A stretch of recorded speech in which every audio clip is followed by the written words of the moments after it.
అప్పటి నుంచి బ్రహ్మం గారికి ఇక్కడ ఒక భవ్యమైన ఆశ్రమము, ఒక గుడి కట్టాలని మాకు సంకల్పం ఉండింది.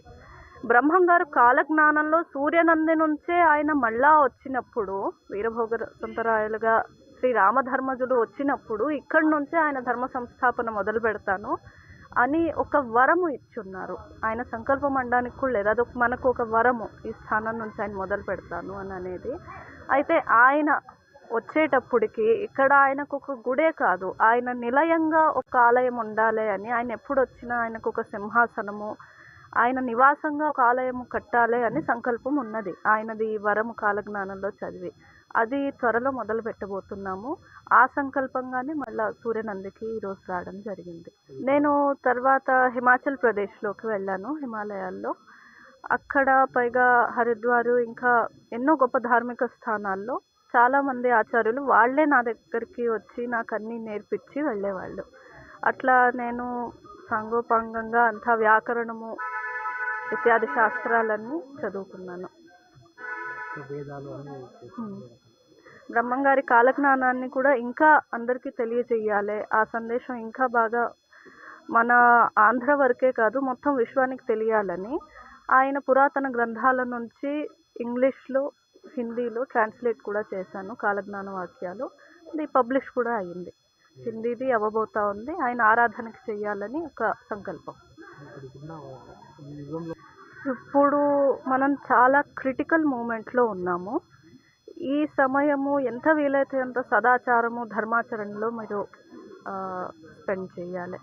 ఎంత వీలైతే అంత ఎప్పుడు క్షణ క్షణము ఈ లౌకిక ప్రపంచం లాగుతుంది, కానీ మీరు ఆధ్యాత్మికంగా ఉండి, కాలజ్ఞానంలో బ్రహ్మం గారి ఉద్దేశ్యమే ఇది చెప్పినందుకు, ఈ భూమి మీద ఏది మీది కాదు అది గుర్తుపెట్టుకొని ఇవన్నీ ఎటు నశించిపోతాయి, నిత్యమైంది దేవుడు, ఆ పరమశాంతి, ఆ ఆనందాన్ని పొందడానికి మీరు క్షణక్షణం ప్రయత్నిస్తూ ఉండాలి. దానికి మరీ ఎక్కువ చేసేది కూడా లేదు, సదాచారంగా ధర్మాచరణ చేస్తూ ఉండండి, ఎప్పుడు దేవుడి సాన్నిధ్యంలో ఉండండి. మీరు ఇక్కడే నివాసం నుంచి ఇక్కడి నుంచి అన్ని ప్రవచనాలు కాలజ్ఞానం చెప్పగలుగుతున్నారు. హిమాచల్లో బ్రహ్మం గారి ఇంకా ఆజ్ఞలో అలా జరుగుతుంది. ప్రస్తుతం హిమాచల్లో ఉన్నాము, ఇక్కడికి వస్తూ పోతూ ఉంటాము. తర్వాత ఇంకా బ్రహ్మం గారి ఇచ్చ అంతా ఆయన మీద. బ్రహ్మం గారి ఆలయం కట్టాలి. అవును, అది ఆయన ఆజ్ఞతో ఆయన ఎప్పుడు అనుకుంటే అప్పుడు జరుగుతుంది. Shambhavi she is back.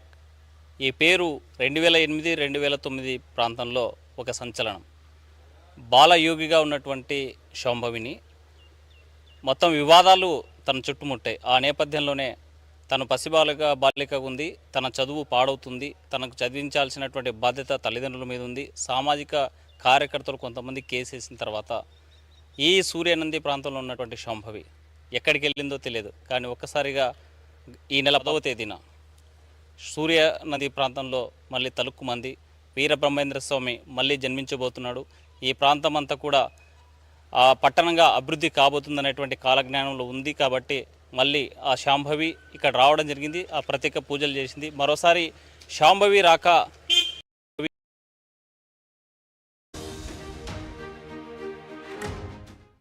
బ్రహ్మంగారి అనుగ్రహంతో ఆయన పూర్వ నిర్మితమైన సంకల్పంగా ఇక్కడ సూర్యనందికి వచ్చి ఆయన ఎలా నిర్ణయించారో అలానే అంతా జరిగింది, అలానే ఉన్నాము. ఇంకా ఆయన అనుగ్రహంతోనే ఇక్కడి నుంచి హిమాలయాలకి వెళ్ళాము. అప్పటి నుంచి బ్రహ్మం గారికి ఇక్కడ ఒక భవ్యమైన ఆశ్రమము, ఒక గుడి కట్టాలని మాకు సంకల్పం ఉండింది. బ్రహ్మం గారు కాలజ్ఞానంలో సూర్యనంది నుంచే ఆయన మళ్ళా వచ్చినప్పుడు, వీరభోగ సంతరాయలుగా శ్రీ రామధర్మజుడు వచ్చినప్పుడు ఇక్కడి నుంచే ఆయన ధర్మ సంస్థాపన మొదలు పెడతాను అని ఒక వరము ఇచ్చున్నారు. ఆయన సంకల్పం అనడానికి కూడా లేదు, అదొక మనకు ఒక వరము, ఈ స్థానం నుంచి ఆయన మొదలు పెడతాను అని అనేది. అయితే ఆయన వచ్చేటప్పటికి ఇక్కడ ఆయనకు ఒక గుడే కాదు, ఆయన నిలయంగా ఒక ఆలయం ఉండాలి అని, ఆయన ఎప్పుడు వచ్చినా ఆయనకు ఒక సింహాసనము, ఆయన నివాసంగా ఒక ఆలయము కట్టాలి అని సంకల్పం ఉన్నది. ఆయనది వరము కాలజ్ఞానంలో చదివి అది త్వరలో మొదలు పెట్టబోతున్నాము. ఆ సంకల్పంగానే మళ్ళీ సూర్యనందికి ఈరోజు రావడం జరిగింది. నేను తర్వాత హిమాచల్ ప్రదేశ్లోకి వెళ్ళాను, హిమాలయాల్లో. అక్కడ పైగా హరిద్వారు ఇంకా ఎన్నో గొప్ప ధార్మిక స్థానాల్లో చాలామంది ఆచార్యులు వాళ్ళే నా దగ్గరికి వచ్చి నాకు అన్నీ నేర్పించి వెళ్ళేవాళ్ళు. అట్లా నేను సాంగోపాంగంగా అంతా వ్యాకరణము ఇత్యాది శాస్త్రాలన్నీ చదువుకున్నాను. వేదాలు అన్నీ బ్రహ్మంగారి కాలజ్ఞానాన్ని కూడా ఇంకా అందరికీ తెలియజేయాలి. ఆ సందేశం ఇంకా బాగా మన ఆంధ్ర వరకే కాదు మొత్తం విశ్వానికి తెలియాలని ఆయన పురాతన గ్రంథాల నుంచి ఇంగ్లీష్లో హిందీలో ట్రాన్స్లేట్ కూడా చేశాను. కాలజ్ఞాన వాక్యాలు ఇది పబ్లిష్ కూడా అయ్యింది. హిందీది అవ్వబోతా ఉంది. ఆయన ఆరాధనకి చెయ్యాలని ఒక సంకల్పం. ఇప్పుడు మనం చాలా క్రిటికల్ మూమెంట్లో ఉన్నాము. ఈ సమయము ఎంత వీలైతే అంత సదాచారము ధర్మాచరణలో మీరు స్పెండ్ చేయాలి. ఎంత వీలైతే అంత ఎప్పుడు క్షణము ఈ లౌకిక ప్రపంచం లాగుతుంది, కానీ మీరు ఆధ్యాత్మికంగా ఉండి కాలజ్ఞానంలో బ్రహ్మంగారి ఉద్దేశ్యమే ఇది చెప్పినందుకు. ఈ భూమి మీద ఏది మీది కాదు, అది గుర్తుపెట్టుకొని ఇవన్నీ ఎటో నశించిపోతాయి. నిత్యమైంది దేవుడు. ఆ పరమశాంతి ఆ ఆనందాన్ని పొందడానికి మీరు క్షణం ప్రయత్నిస్తూ ఉండాలి. దానికి మరీ ఎక్కువ చేసేది కూడా లేదు. సదాచారంగా ధర్మాచరణ చేస్తూ ఉండండి. ఎప్పుడు దేవుడి సాన్నిధ్యంలో ఉండండి. మీరు ఇక్కడే నివాసం నుంచి ఇక్కడి నుంచి అన్ని ప్రవచనాలు కాలజ్ఞానం కానీ చెప్పగలుగుతున్నారు. హిమాచల్లో బ్రహ్మంగారి ఇంకా ఆజ్ఞలో అలా జరుగుతుంది. ప్రస్తుతం హిమాచల్లో ఉన్నాము. ఇక్కడికి వస్తూ పోతూ ఉంటాము. తర్వాత ఇంకా బ్రహ్మంగారి ఇచ్చ అంతా ఆయన మీద. బ్రహ్మంగారి ఆలయం కట్టాలి. అవును, అది ఆయన ఆజ్ఞతో ఆయన ఎప్పుడు అనుకుంటే అప్పుడు జరుగుతుంది. శాంభవి సీఈస్ బ్యాక్ ఈ పేరు 2008-2009 ప్రాంతంలో ఒక సంచలనం. బాలయోగిగా ఉన్నటువంటి శాంభవిని మొత్తం వివాదాలు తన చుట్టుముట్టాయి. ఆ నేపథ్యంలోనే తను బాలిక ఉంది, తన చదువు పాడవుతుంది, తనకు చదివించాల్సినటువంటి బాధ్యత తల్లిదండ్రుల మీద ఉంది. సామాజిక కార్యకర్తలు కొంతమంది కేసేసిన తర్వాత ఈ సూర్యనంది ప్రాంతంలో ఉన్నటువంటి శాంభవి ఎక్కడికి వెళ్ళిందో తెలియదు. కానీ ఒక్కసారిగా ఈ నెల 10వ తేదీన సూర్య నది ప్రాంతంలో మళ్ళీ తలుక్కుమంది. వీరబ్రహ్మేంద్ర స్వామి మళ్ళీ జన్మించబోతున్నాడు.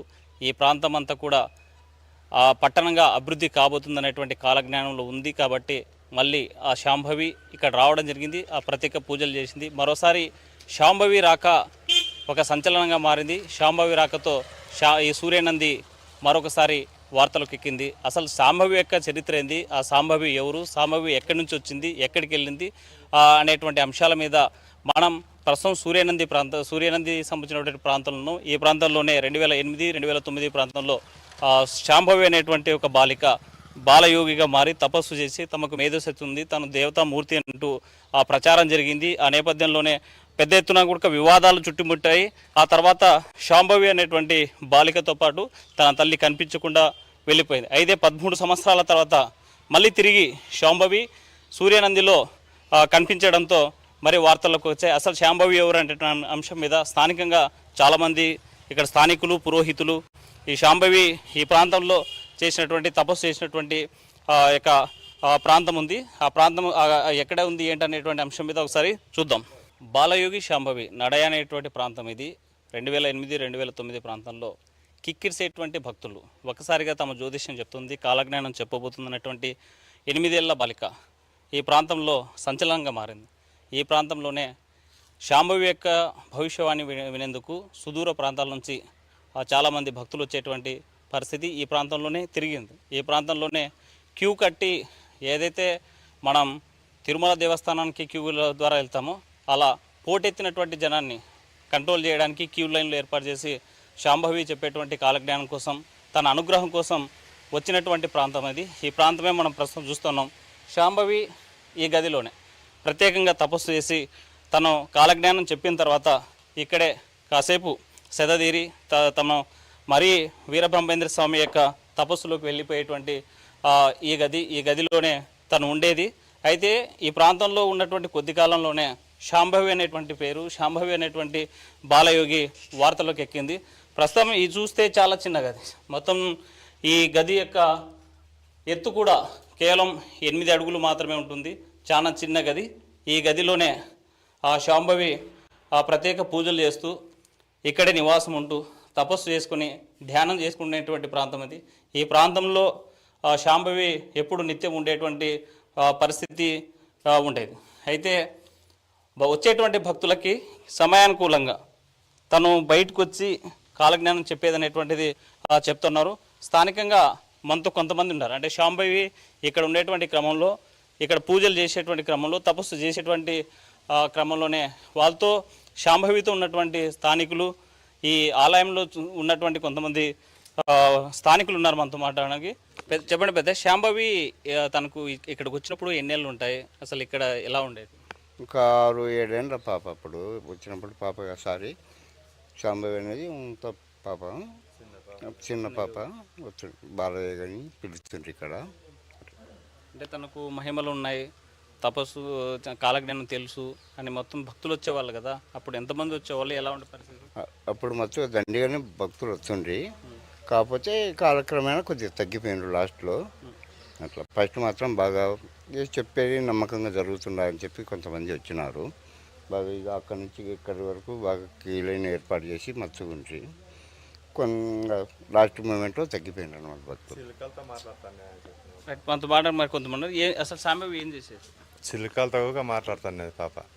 ఈయనే కూర్చుంటే మేము పొలం వచ్చంటాం అంతే సార్. ఇక్కడ చిలుకలతో కూడా మాట్లాడుతానే పాప. మాకు బాగానే చేస్తున్నారు. మేము ఈయనే టిఫిన్ చేస్తుంటే ఆడ టిఫిన్ అమ్మగారి కానీ శాంభవి వాళ్ళకనే చేస్తుంటే మేము శివమాల వేసినా కానీ బాగా బ్రహ్మాండంగా ఉన్నాయి, బాగా చూసుకుంటున్నారు. నన్ను చూసినా గుర్తుపడుతుంది. వాళ్ళ ఇంటికన్నే బతున్నాం, ఇన్నే ఈడ బతున్నాం, ఈడ బతున్నాం, ఆడ బతున్నాం, ఆడగా తడికెళ్ళి ఇదెల్లకి ఇవే బ్రహ్మాండంగా చేసినారు. క్యూ అంతా. అంటే తను కాలజ్ఞానం చెప్పేది, తపస్సు చెప్పేది, తమ మహిమలు ఉన్నాయని ఆమె చెప్పింది ఏమైనా జరిగాయి? అంతా నిజమే సార్. మన ఈయన రామచంద్రారెడ్డి సారు, ఈయన ఇంకొక ఆయన కాలేజీ ఆయన పేరు ఏం పేరు రెడ్డి రామకృష్ణారెడ్డి సారు